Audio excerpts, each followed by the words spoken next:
kalahating sako. You know? Kita nyo naman. And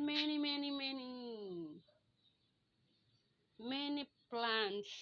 Many plants. May ampalaya and ube and malunggay. Like this, and patola. And talong. Yeah, talong.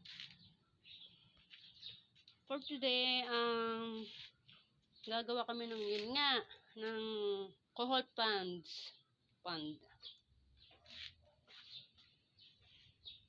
Wala pa yung aming mga panlatag.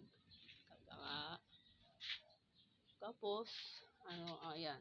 Mga tanim-tanim, mga saluyot, and luya, and sili, and many alugbati, plants, yan guys, yan, plants, and kohol nga, yan, kohol.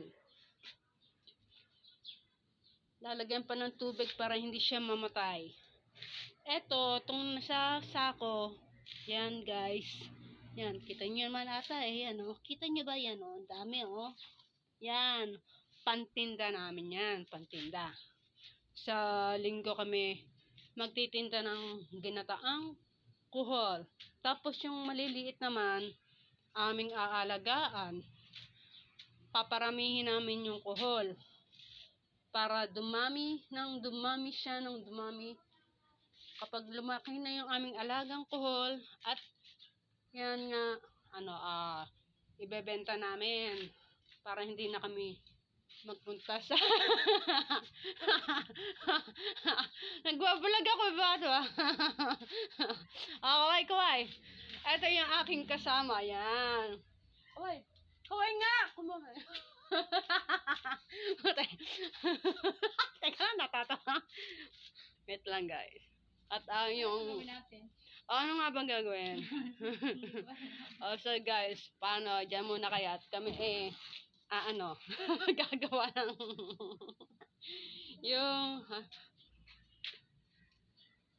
aming kohol pond.